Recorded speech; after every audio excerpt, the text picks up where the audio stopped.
One second to discuss हम discuss करेंगे chemistry class 9 chapter 2 is matter around pure का बहुत interesting topic that is separation of components of mixture. इसमें बहुत सारे टेक्निक्स को हमने पढ़ा था।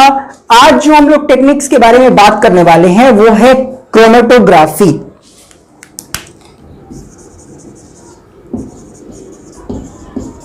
क्रोमेटोग्राफी तो स्टूडेंट्स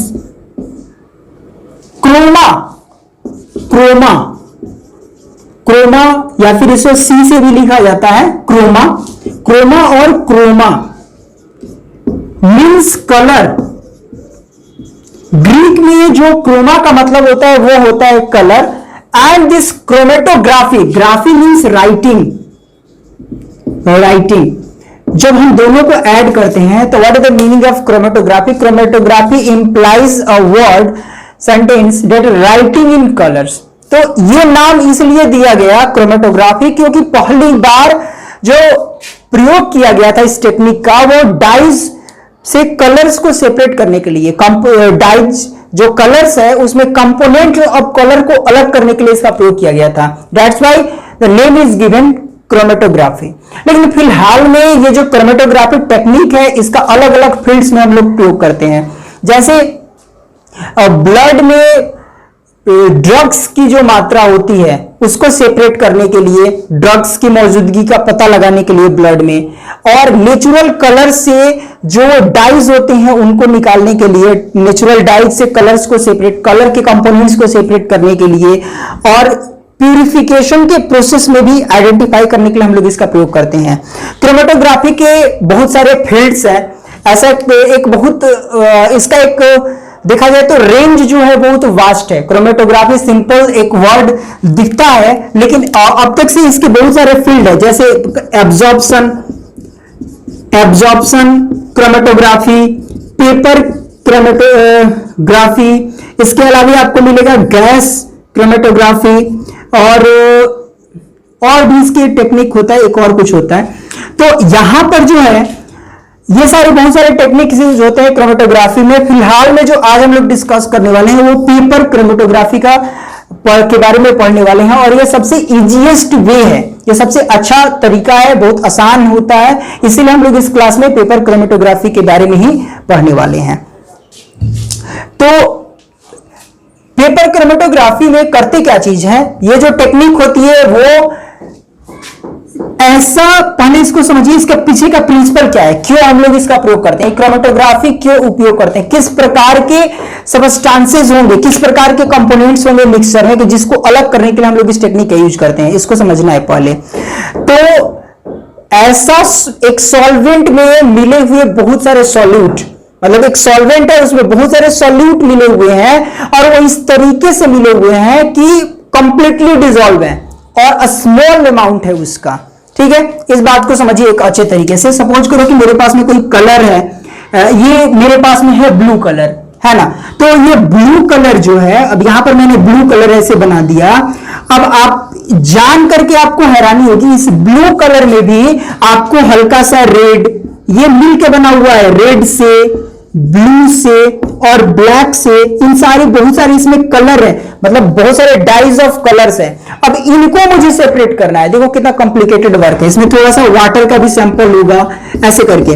तो इसमें से जब मुझे अलग करना पड़ेगा कि कलर्स को पता करो कि कौन कौन से इसके अंदर में कलर्स हैं, ठीक है, तो ये बहुत ही कॉम्प्लिकेटेड प्रोसेस हो जाएगा, बिकॉज वाटर में जो मिक्सचर है ब्लू और ब्लैक का बहुत ही स्मॉल अमाउंट है उसका, और उसको आइडेंटिफाई करना है। इट इज द वेरी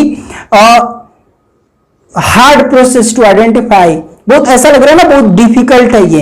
तो इस प्रकार से कब यूज करेंगे क्रोमेटोग्राफी का, तो किसी सॉल्वेंट में, जैसे वाटर हो गया सॉल्वेंट, तो वाटर जैसे सॉल्वेंट में जो सॉल्यूट मिला हुआ है वो सॉल्यूट की मात्रा बहुत ही कम है। जैसे ब्लड में ड्रग्स की मात्रा, ब्लड में ड्रग्स की मात्रा है, पता करना है कि इसके ब्लड में ड्रग्स की मात्रा है कि नहीं, तो उस टाइमिंग में हम लोग इस मेथड का यूज करेंगे क्रोमेटोग्राफी का। ओके फाइन, समझ में आ रही बात। आगे बढ़ते हैं, इसके बारे में कुछ हम लोग लिख लिया जाए। चलो तो इसको हम लोग लिख लेते हैं कुछ इसके बारे में, तब और अच्छे से समझ में आएगा। तो नोट डाउन करेंगे आप लोग। यहां से शुरू करते हैं कि इन ग्रीक, ऐसे नोट डाउन करो, जो मैंने बोला है मैं उसी को लिखवा रहा हूं। In Greek the word chroma means colour. Okay, in Greek the words chroma means color and chromatography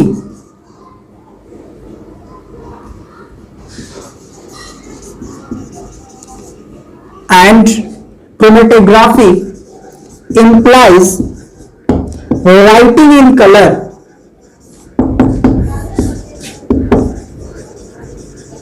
chromatography का मतलब क्या हुआ? Writing in colour. This name is given because first time it is use to separate the component of colours. इन चीज को लिखने की आवश्यकता नहीं है, ये कुछ उतना मायने नहीं हमारे लिए रखता है, but we must have to write down the principle of it. हम इसके प्रिंसिपल को लिखते हैं, इसका प्रिंसिपल को लिख लेते हैं कि किस प्रिंसिपल पर ये वर्क करता है। तो यहां पर आप नोट डाउन करोगे, chromatography is technique used to separate components of mixture that dissolve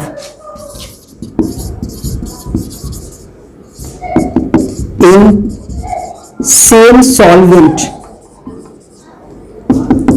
in very less amount।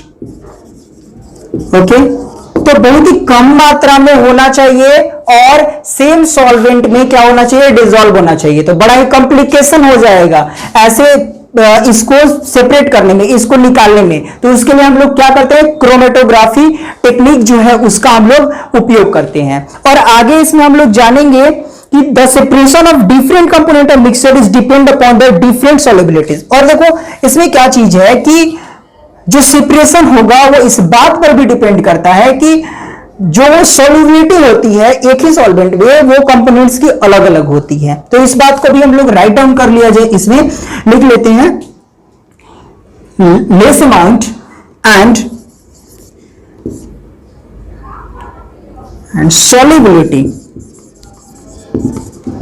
solubility of solute is different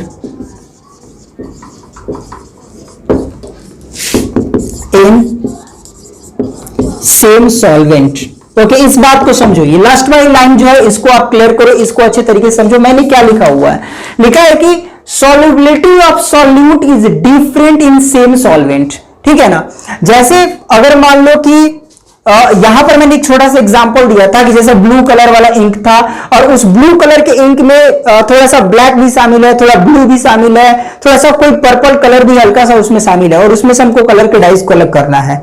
तो देखो जो यहां पर आप सेपरेट करोगे तो जो ब्लू कलर का इंक होगा वो हो सकता है पानी में थोड़ा ज्यादा डिसॉल्व होता हो फास्ट, और जो वही ब्लैक कलर हो वो थोड़ा सा कम होता हो डिसॉल्व। तो ऐसा कोई भी सॉल्यूट पार्टिकल होगा जो उसी सॉल्वेंट में उसकी घुलने की दर तेज होगी और किसी के घुलने की दर कम होगी। जैसे आप एग्जांपल के रूप में लो, ऐसे नॉर्मल एग्जांपल के रूप में मैं ले रहा हूं। जैसे मान लो पानी में आप चीनी और नमक को मिला के घोल रहे हो, तो दोनों ही चीजों को डाल के आप घोल रहे हो, तो चीनी के पार्टिकल थोड़े से बड़े बड़े हैं, नमक के पार्टिकल छोटे छोटे हैं, तो सबसे पहले कौन घुलेगा? जेन्युइनली है कि वो जो नमक होगा जल्दी घुल जाएगा, चीनी थोड़े देर से घुलेगा। ऐसा ही होता है यहां पर जो है उसी प्रकार से है कि जो सॉल्यूट पार्टिकल होगा वो उसी सॉल्वेंट में, वाटर में ही थोड़ा तेजी से घुलेगा, और एक जो होगा वो थोड़ा धीरे धीरे धीरे घुलेगा। तो इस कारण से हम लोग उसको सेपरेट आराम से कर सकते हैं। अब इस टेक्निक को हम लोग कैसे उपयोग करते हैं, उसके क्या प्रोसेस है, उसको हम लोग नेक्स्ट वाले स्क्रीन पर देखेंगे। पहले आप इसका एक स्नैपशॉट लेना हो तो ले लीजिए, फिर आगे हम लोग उसकी स्टडी करेंगे। स्नैपशॉट लेने का फायदा होता है ना, बाद में फिर जूम करके उसको राइट डाउन भी अच्छे तरीके से कर सकते हो। और स्क्रीन जो होती है वो आप 360 पर देखो तो अच्छा लगता है, उसमें फ्रेश आपको चीजें दिखलाई देती है। या 460 पर आप देखो, एचडी क्वालिटी में आप देखा करो, है ना, क्वालिटी इंक्रीज कर लिया करो। ठीक है, तो आगे बढ़ेंगे, इसको मैं इरेज करूंगा और नेक्स्ट जो टर्म होगा उसको हम लोग समझते हैं। इसके फिगर को हम लोग ड्रॉ कर लेते हैं उसके बाद। Now observe the figure carefully, ध्यान से देखिए इसको। अब मैं यहां पर आप लोगों को प्रोसीड्यूर इसका जो है वो बताने वाला हूं, ध्यान से इसको देखिए। इस पूरे के पूरे प्रोसेस में क्या हो रहा है, एक मेरे पास में ग्लास है, ग्लास के अंदर मैंने क्या किया, एक रड से बंधा हुआ, रड से चिपका हुआ, मैंने एक ग्लास की रड से चिपका हुआ एक पेपर स्ट्रिप, एक फिल्टर पेपर का लंबा सा स्ट्रिप जो है वो मैंने इसमें ऐसे लगा दिया। अब इसके नीचे जो है वो पानी फिलअप है। पानी कितना फिलअप है, पानी इतना फिलअप है कि बिल्कुल ये स्ट्रिप को टच कर रहा है, मतलब कंप्लीटली टच नहीं है, थोड़ा सा हल्का उसे टच कर रहा है। ठीक है, और इसी स्ट्रिप के ऊपर मैंने क्या किया हुआ है कि यहां पर एक मैंने पेंसिल से लाइन ड्रॉ की है आइडेंटिफाई कराने के लिए, है ना, और इसका कुछ उपयोग नहीं है। आइडेंटिफाई करने के लिए मैंने पेंसिल से एक लाइन ड्रॉ की है और इंक का छोटा सा स्पॉट मैंने यहां पर लगा दिया है। ठीक है, और उसके बाद अब होता क्या चीज है, यहां पर पानी फिलअप है, जब ये स्ट्रिप पानी से टच होता है तो पानी जो होती है वो इस स्ट्रिप से होता हुआ धीरे धीरे धीरे धीरे धीरे धीरे ऊपर की तरफ बढ़ता है।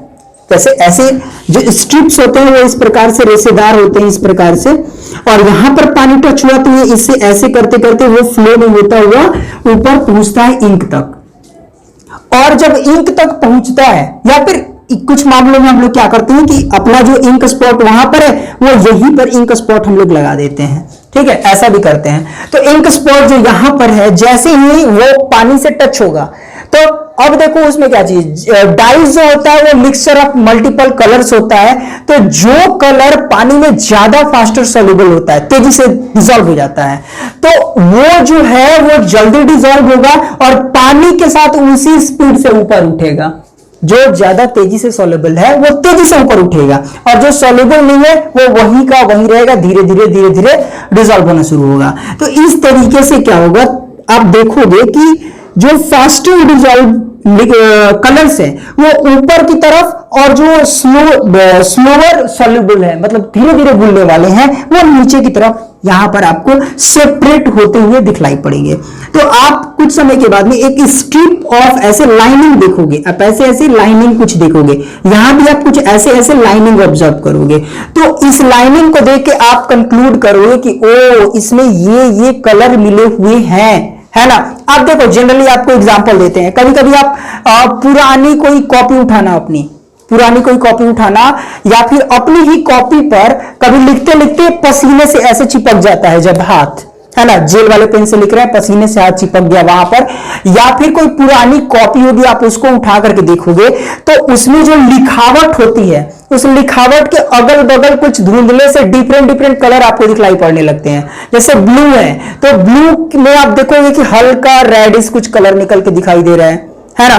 ब्लैक कलर में भी आप देखोगे कुछ ऐसे हल्का रेडिश ब्लू जैसा कलर कुछ दिखलाई दे रहा है। तो जो कलर में मिले हुए डाइज होते हैं वो आपको सेपरेट करके दिखलाई पड़ते हैं। आप नॉर्मल ये ऑब्जर्व कर सकते हो, कभी पसीने से ऐसे लिखते हुए हाथ चिपक जाता है गर्मी के दिनों में, तो वहां पर जो कलर होता है वो फैलता है, और जब फैलता है तो उसमें आप डिफरेंट कलर्स को ऑब्जर्व करते हो। ब्लैक पेन है, लेकिन ब्लैक पेन में आप ऑब्जर्व करो कि हल्का रेडिश या ब्लूइश कलर भी आपको दिखलाई उसमें पड़ता है। ठीक है, इसके अलावा पुरानी कॉपी किताब जो रखी रहती है कहीं पर, उसमें वर्ड्स जो होंगे, जो पेन से लिखा गया होगा वर्ड्स, वो पेन से लिखे गए वर्ड्स होंगे वो फैल जाते हैं, जो फैला हुआ है उसमें आप डिफरेंट कलर्स रेनबो जैसे ऑब्जर्व करोगे। ठीक है, तो ये सिंपल सा टेक्निक है, इसके बारे में कुछ हम लोग लिख लेते हैं, इसके प्रोसेस को, जनरल जो टर्म्स है उसको हम लोग लिखेंगे। तो एज, इसमें नोट डाउन कर लेते हैं, as dyes is a mixture of multiple colors. As dye is a mixture of multiple colors, the colored component that is more soluble, the color component, see, the color component that is more soluble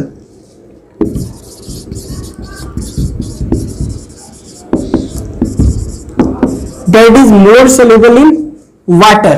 देखो क्या चीज है, as dyes is a mixture of multiple colors, the color component that is more soluble in water rise faster with water, and we observe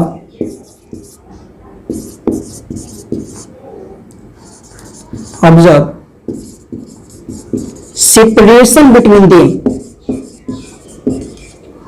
among them. जितने भी होंगे, 2 हो 3 हो, 2 या 2 से ज्यादा कलर जो मिक्स रहते हैं उसके ऊपर ही एप्लीकेबल हम लोग कराते हैं। तो यहां पर 2 या 2 से ज्यादा जितने भी चीजें उसमें मिली रहेंगी उन सभी चीजों को हम लोग आइडेंटिफाई करा पाते हैं इस मेथड से। ओके, तो आप इसका स्नैपशॉट ले लो, छोटे छोटे टर्म्स में लिखवाता हूं ताकि इजीली आपको लर्न हो जाए, अच्छे से आप उसको समझ पाओ। और यही सारी चीजें एग्जाम्स में होती है, आती है थोड़ी बहुत लिखने को। अब इस पे एक बार इसका स्नैपशॉट ले लो, फिर आगे बढ़ते हैं और इसके एप्लीकेशन को देखते हैं कि क्रोमेटोग्राफी के क्या क्या एप्लीकेशंस है।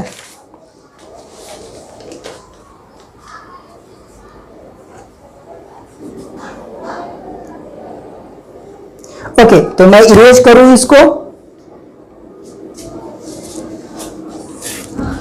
चलिए, इसका जो एप्लीकेशन है उसको हम लोग देखेंगे कि आखिरकार ये चीजें यूज कहां कहां पर होती है।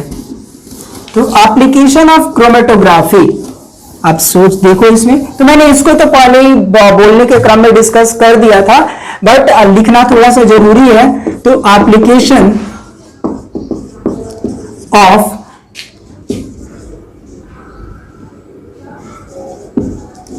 क्रोमेटोग्राफी, आप देखो एप्लीकेशन ऑफ क्रोमेटोग्राफी आप नोटिस करोगे इसमें। तो पहला जो एप्लीकेशन होगा आप क्या लिखोगे,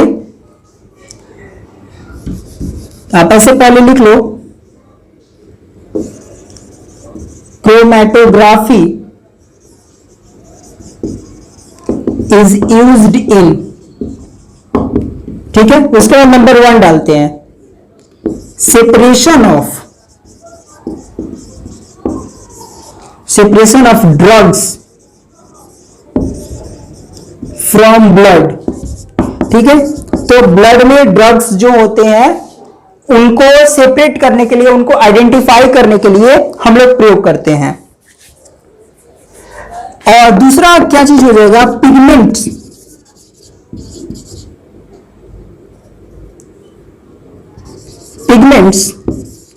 फ्रॉम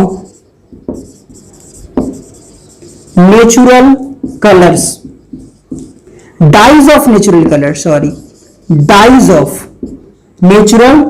कलर्स। तो जो नेचुरली कलर मिलते हैं उनमें से कलर्स के जो कंपोनेंट्स होते हैं उनको फाइंड आउट करने के लिए हम लोग क्रोमेटोग्राफी का यूज करते हैं। उसमें से कलर को हम लोग आइडेंटिफाई करते हैं कि ये जो पिगमेंट जो नेचुरल कलर है उसमें कौन कौन से उसके पिगमेंट्स मौजूद है, उसको आइडेंटिफाई करने के लिए हम लोग इसका प्रयोग करते हैं। और नेक्स्ट है कलर्स फ्रॉम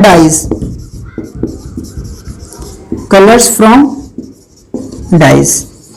तो ये सेपरेट करने के लिए pigments from the dyes of the natural colours को सेपरेट करने के लिए और कलर्स फ्रॉम द डाइज को सेपरेट करने के लिए हम लोग इसका प्रयोग करते हैं। नॉट यूज्ड टू सेपरेट,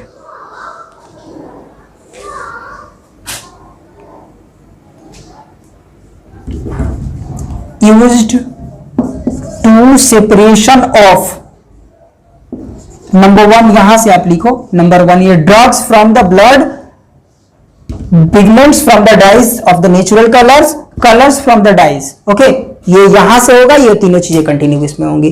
तो आज हमने जाना एक बहुत ही इंटरेस्टिंग से जो टेक्निक है उसके बारे में हम लोगों ने जाना, क्रोमेटोग्राफी के बारे में। बहुत अच्छा लगा, मजेदार सेशन है, हमको तो पढ़ाने में मजा आया। आपको कैसा लगा समझ करके? क्या अच्छे तरीके से चीजें समझ में आई आपको? कितने बेहतर तरीके से आप ऑब्जर्व कर सकते हो? मेरे बारे में आपके क्या सजेशंस है और क्या आप इंप्रूवमेंट चाहते हो मेरे टीचिंग स्टाइल में? और ये इसमें बोर्ड टीचिंग में विजिबिलिटी आपकी कैसी है? कितनी आपको बातें समझ में आती है? कोई मेरे लिए सुझाव, आप कितना बेहतर तरीके से समझ पाते हो तो मुझे जरूर बताइएगा, कमेंट कीजिएगा। और जो भी चीजें होंगी सुधार करने लायक वो सुधार की जाएगी आप लोगों के लिए। और आज के लिए इतना ही, फिर मिलते हैं नेक्स्ट वीडियो में। Good bye.